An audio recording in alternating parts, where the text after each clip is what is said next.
gave her my word, and unlike her former master, I shall keep mine. Hey, welcome back to ScreenCrush. I'm Ryan Harry, and this is all of the Easter eggs, references, and little things you might have missed at Ahsoka Episode 4. We are going to break down lots of hidden Star Wars Easter eggs you might have missed, and a little later I'm going to talk about that Marrok reveal. Yeah, that was kind of lame. I thought he was going to be Ezra or something cool like that. No, Doug, actually the Marrok reveal was badass, and a little later I'm going to explain why. And, of course, we are going to talk about that ending and how it was actually foreshadowed by the brand new canon book Return of the Jedi from a certain point of view. And before we get rolling, everyone, I want to say thanks for watching our channel. Like, we love making these breakdown videos for you, and we also appreciate so many of you helping to launch our merch store and turn it into a big success. All the shirts on the merch store are designed by the ScreenCrush team, so thank you for buying shirts like the Prequel Apologist, the Hello There, Somehow Palpatine Returned, and of course, The Apprentice Lives. Our link is in the description, screencrushmerch.com. You guys rock. So let's break down this episode, The Fallen Jedi. The episode starts with Huyang repairing the ship, calling out to Home 1. Now, Home 1 is the capital ship commanded by Admiral Akbar in Return of the Jedi, where he said this: It's a trap! And I neglected to mention last week that the meeting room where Hera talked to a hologram of Mon Mothma was also where Mon Mothma announced the attack on the Death Star. Many Bothans died to bring us this information. But my favorite Easter egg in the episode might have been this. Come in, Home 1, this is Fulcrum. So this is Ahsoka's code name that she used in Rebels. Fulcrum. Ahsoka.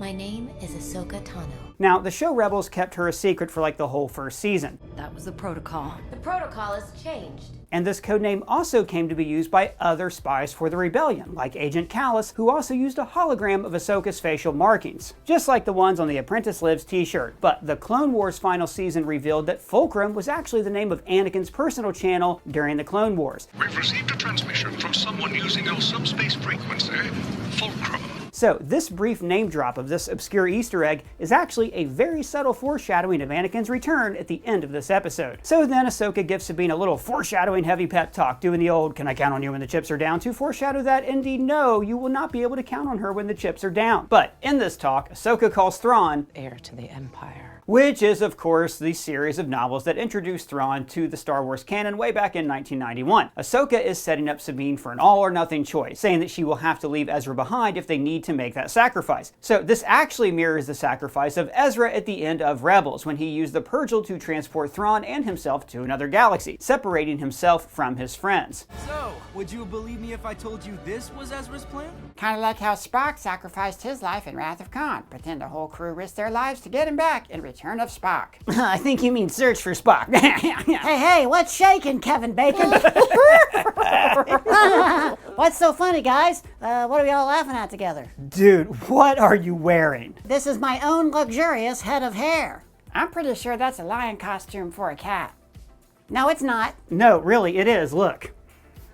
Well, you got me, but I'm embarrassed. You see, I'm losing my hair. Dude, that's totally treatable. Like, if you're losing your hair, then you should start using Keeps. They're the sponsor of this video. You will not believe how many guys start losing their hair, but they put off doing something about it. Now, there's actually a history of hair loss in my family, so when my hair started to thin, I didn't waste any time. Treatments can take up to 4 to 6 months or more to see results, so it is vital that you act fast, and you have to start early and stick with it. The sooner you start using Keeps, the more hair you'll save. Keeps stopped my hair loss right in its tracks, and they have more 5-star reviews than any of their competitors. And that is why hundreds of thousands of men trust Keeps for their hair loss prevention medication. So guys, if you notice that you're losing your hair, don't ignore it or hope it goes away. Do something about it right now, because hair loss stops with Keeps. So to get a special offer, go to keeps.com/ScreenCrush or click the link in the description. That is keeps.com/ScreenCrush. So back to Ahsoka. So this whole sequence where Huyang is repairing the ship while they hide from fighter pilots feels very much like The Empire Strikes Back to me, when the Millennium Falcon is hiding out in an asteroid belt. In both sequences, they're repairing the ship, but you also have this like fear of encroaching danger. But speaking of fear, how badass is this line when Bayla talks about Ahsoka being formidable? Is that a note of fear in your voice? Experience. So freaking cool. Ray Stevenson was one of Hollywood's most underrated actors for years, and it's such a shame that he didn't live to see how this performance is being received by fans. He adds this kind of elegance to Baylan. Like Alec Guinness's Obi-Wan, he creates this idea of a debonair knight from a bygone age. Now, like I said, the title of this episode is The Fallen Jedi, which has a few meanings. In some ways, it could refer to Baylan, who hints at why he left the Jedi Order. Faith. I lost that a long time ago. Now, there is currently a long list of Jedi who survived the Purge.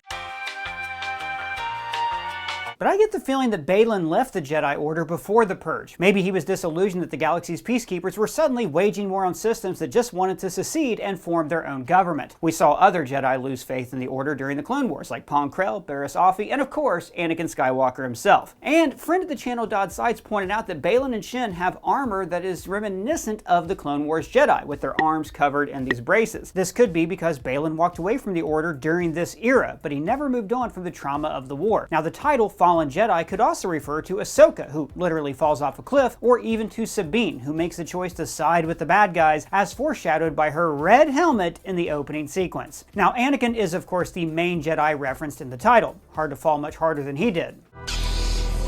Yeah, I mean, if I ever kill a bunch of kids, you can bet it's because I turned to the dark side, but good. Just like Anakin. Yeah, but really he turned to the dark side in Attack of the Clones. He killed a bunch of women and children. And I slaughtered them like animals. I'm just saying, food for thought, discuss in the comments. Sabine puts on her centuries-old Mandalorian armor and noticed that one of the pauldrons is painted with a symbol of the Rebel Alliance and not the New Republic. Now, the symbol of the rebellion was actually adopted from the logo for Phoenix Squadron, which Sabine designed. But you know what? I bet they don't pay her any royalties like how we don't pay Doug to put his face on any shirts. Yeah, about that. I was just thinking. But Sabine's other pauldron is a Purgle, and she added this after she decided to join Ahsoka's quest to find Ezra. Now, we first saw this in the ending of Star Wars Rebels, which was recreated in live action in episode 2 of this series. Ahsoka says, I know how much Ezra means to you. And they were not romantic on Rebels, although Ezra did act like he had a crush on her. But Sabine saw him more as a little brother, but hey, in Star Wars that means he's fair game, right? Man, you're just firing these off today. I'm in a good mood. So Ahsoka says, Sometimes we have to do what's right, regardless of our personal feelings. and again, this is subtle foreshadowing of Anakin's return. Now, Anakin's entire career as a Jedi Knight was spent being torn between his personal feelings for Padme and his duty as a Jedi. You will be expelled from the Jedi Order! I can't leave her! This is exactly why the Jedi were meant to forsake attachment, because if they cared about one person or one family over many people, then they would use the Force to protect that person, which is a slippery slope that leads to... Then outside, Hu Yang fights off an HK assassin droid, showing off the extra arms and training moves that he used against Sabine last episode. A couple small details here. I love that when he's fighting, his eye slits go all angry, and his joints are articulated like an old action figures, like an old G.I. Joe. Very cool. Then Ahsoka and Sabine joined what I call a boring volume fight. Why do you call it that? Well, a lot of these shows are filmed in a dome made of LCD screens called the volume, which can create beautiful vistas for the actors to look at, but it also means that they're limited in the range of motion these characters can have. So it's more like they're fighting in front of trees instead of between them. Like, compare this lightsaber fight in the woods to Kylo Ren and Rey's fight in Force Awakens. One feels very raw and alive, while the other feels like kind of choreographed and distant. Then we cut to the New Republic fleet, where at various times we see the Mon Calamari cruiser Home 1, Rebel blockade runners, Nebulon B frigates, and the New Republic command ships we saw in episode 1 of this show. In the Home 1 hangar, we see Hera's ship from Rebels, the Ghost, where Sabine, Ezra, and the rest of the crew lived for years. We also first saw this in live action during this scene in Rise of Skywalker. Now, in the hangar, there's also a light-skinned Mon Cala, like King Lee Char from the Clone Wars, and then this guy, the son of Akbar. It cannot be. The Emperor is dead. That's right. Akbar had a son. And this guy looks like one of those dapper aliens from Canto Bight. Their names were Thodi, Dodi, and Woody. And then Hera just casually takes her son off into battle. I'm sorry for doing this. This is bad parenting. Yeah, you know, I get that he's on the ship so he can meet Ezra later on, but man, that's just not great parenting. Did she fall to the dark side too? Yeah, and outside she meets up with Carson Teva and a few more of the Adelphi Rangers. Now, this is the squadron we saw Carson leading in Season 3 of The Mandalorian. And that scene also featured the live-action debut of another member of the Ghost crew, Zeb. Too bad. I really thought Navarro was gonna make it. I was actually surprised he wasn't on this mission, so they could do a full-on Rebels reunion, but maybe they're just teasing that out. And I just want to point out that the Rodian in this squad speaks Huttese, just like Greedo did. But not all Rodians speak the language of the criminal underworld. The show Clone Wars introduced us to many upstanding Rodians who spoke Galactic Basic. You will never get me to unlock the holocron. Carson is willing to go off with Hera on an unsanctioned mission because in Season 3 of The Mandalorian, he saw firsthand how inefficient the New Republic bureaucracy was when he tried to save Navarro from pirates, which is why he first recruited the help of the Mandalorians. So then we see Morgan Elsbeth using the Force to guide the map in the direction of Peredia, that's the other galaxy. Brent Mason on Twitter even pointed out that they used the same sound effect as the Night Sister magic in the Clone Wars.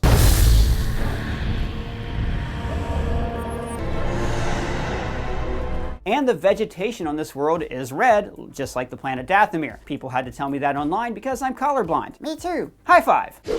Now, Morgan's hyperspace navigation is a very cool callback to the expanded lore. The earliest hyperspace travelers were Force users who sensed their way through hyperspace to navigate. So Morgan aiming the map toward Peredia is her using the Force to sense the direction of Thrawn. And the green flame is her Night Sister magic that we saw used in Clone Wars and Rebels. Now, a couple episodes ago, Morgan said that this altar was built by ancient people. We theorized at the time that it could have been any one of a few ancient Star Wars Force users like the Zepho from Fallen Order or the Bendu that we saw in Rebels. Or maybe even the Night Sisters built it after they came here from another galaxy themselves. Here's a cool hidden connection to Rebels that I saw on a New Rockstars video. In Rebels, when Thrawn is looking for the Rebel base, he uses a map, and he says, such as a system which does not appear on Imperial charts, but is represented in the art of the ancient people of this sector.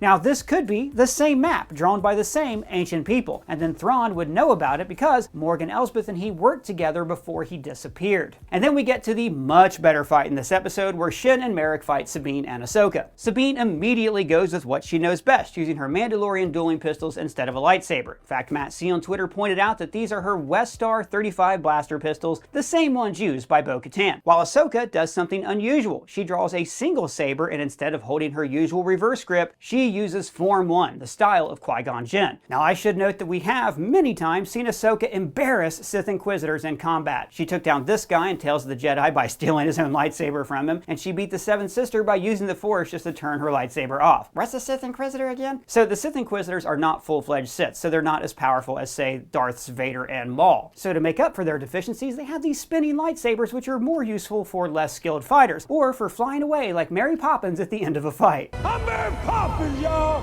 So I'm telling you all this backstory because it all adds up to this cool as hell moment where Ahsoka calmly surveys her enemy and then perfectly cuts through the spinning blade to take him down. This is also very reminiscent of Obi-Wan Kenobi's final duel with Darth Maul in Rebels. And like Obi-Wan, she took Form 1 before striking the deadly blow. And as Michael Lockwood on Twitter reminds us, this is a very Kurosawa-inspired fight, like a big build-up for a single precise blow. And then it's revealed that Marrok is not Ezra or Darth Maul or any other fan theory. He's being kept alive through Dark Sister magic. And I love this so much. It was perfect.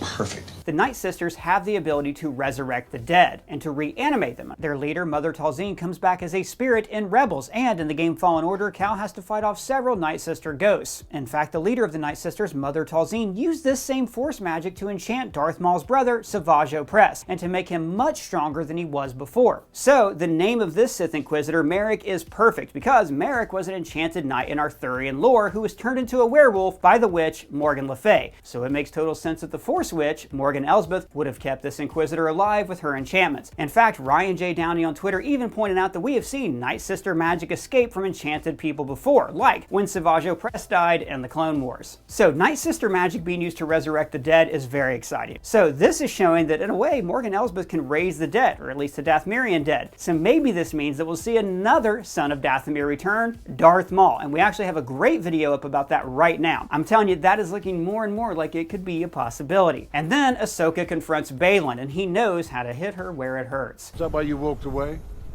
Abandoned him?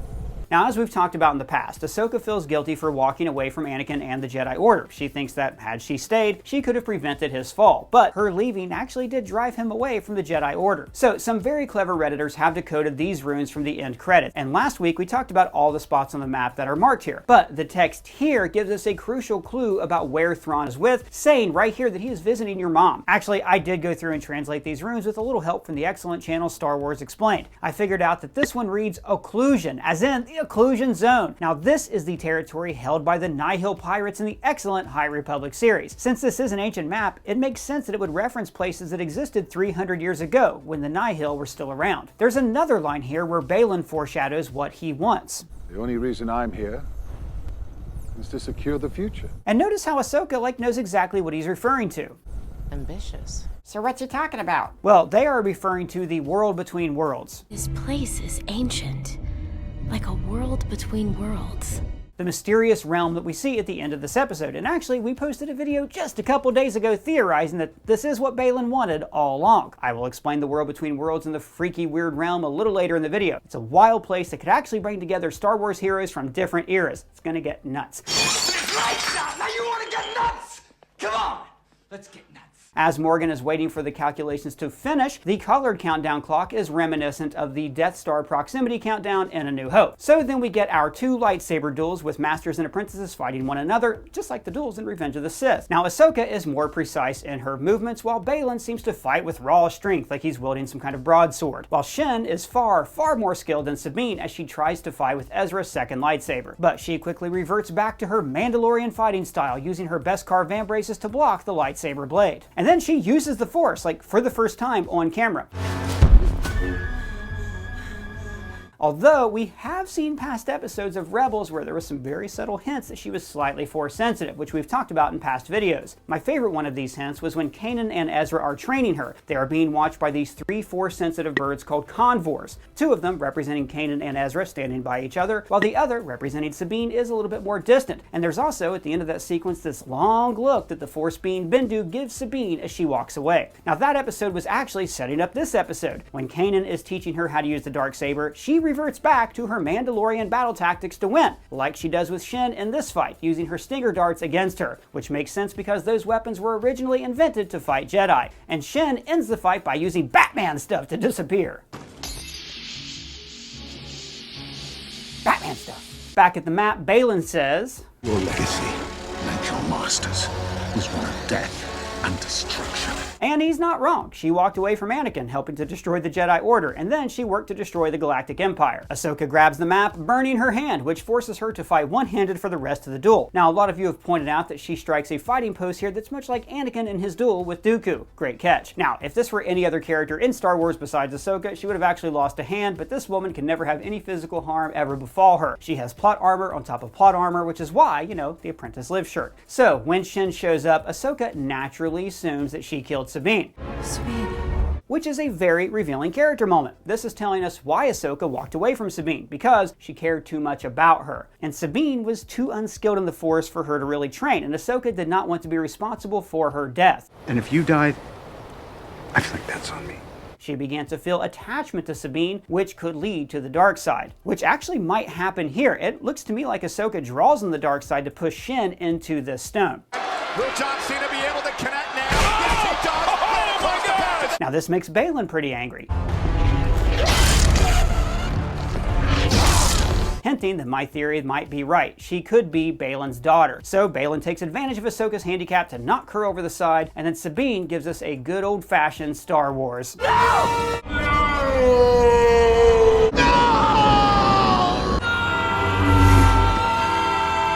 And this is where we see that Baylan has not fallen to the dark side. Much like a Jedi would, he puts away his weapons and uses the Force to read his opponent. He says, I know you feel that Ezra Bridger is the only family you have left. Now, this explains a lot. So Sabine's family is called Clan Wren. They're a highborn Mandalorian house who supported Bo-Katan in the Clone Wars and eventually during the Rebellion. But when Bo-Katan showed up in The Mandalorian, Sabine's mother, Ursa Wren, was nowhere to be found. Now it turns out that her family died in the Night of 1,000 Tears, which we theorized about in this video, where we speculated that Sabine will turn to the dark side, and that her brother went off to form the Knights of Ren. That's a good video. Why, thank you, thank you. And then Baylan says, Your family died on Mandalore because your master didn't trust you. Which also explains a lot. Ahsoka did not trust Sabine to become skilled in the Force. Maybe Sabine wanted to use the Force to return home and save her family, but Ahsoka didn't want her to die, so she held her back. But it's telling that Sabine wanted to become a Jedi to help free Mandalore from the Empire. And by the way, Hu Yang called it. They should have stayed together.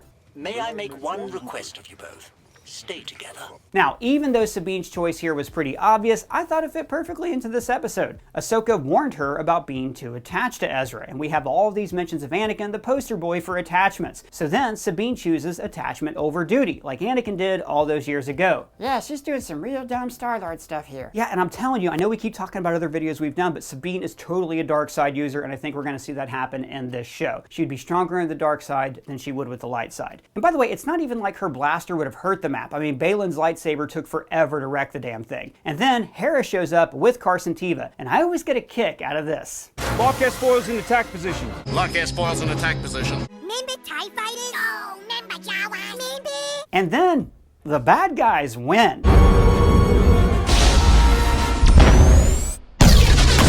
Like, we're halfway through this season, and we just got a very Empire Strikes Back ending. Jason says, I've got a bad feeling.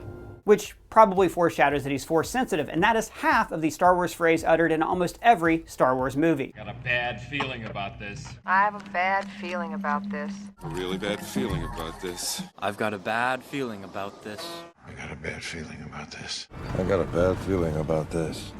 I've got a bad feeling about it. Quiet. When Huyang can't reach Ahsoka or Sabine, there's this shot of him, like, from the trees. Now, I think this is from the point of view of the Convor Owl Morai, who...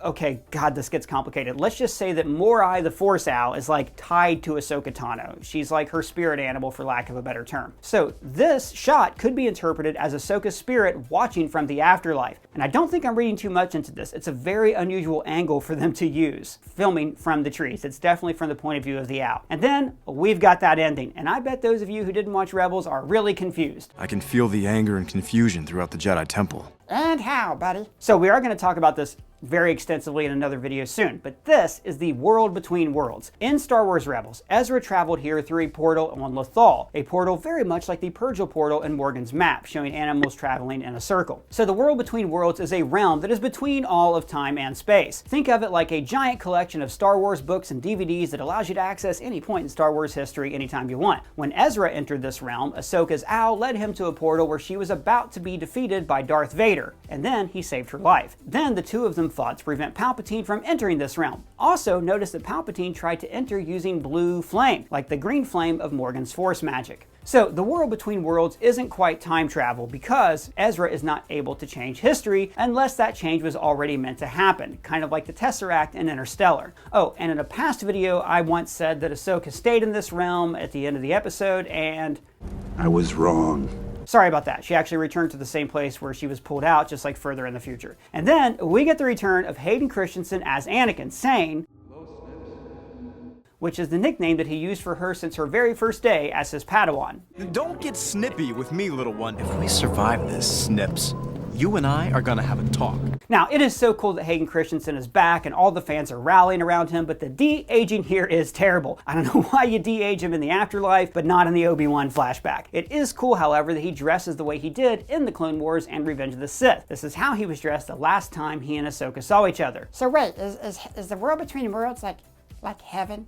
Well, it's like a nexus point for the Force, and actually this new book, Return of the Jedi from a Certain Point of View, features a story about Anakin's Force ghost that is awesome. It details what Anakin's spirit is thinking as he's dying, but then as Obi-Wan draws him back to the living. The two of them converse as Anakin apologizes for all of his misdeeds, and then he gets to see his kids celebrating. It's very cool. Now, the Force void detailed in this story could be the World Between Worlds. And I should also note that our friend Adam Lance Garcia wrote another short story in this book, which is about Dexter Jetster, the cook at Attack of the Clones, at Coruscant during the celebration at the end of the movie, where he's mourning the loss of Obi-Wan and blaming himself for the Clone Wars. It's a really great read. Now, it's kind of hard to tell, but it looks like Anakin is carrying his original silver saber that was buried on Tatooine in the sand.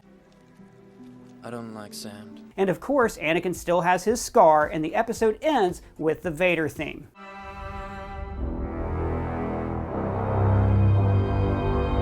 So you see, when Baylan said, "The only reason I'm here is to secure the future."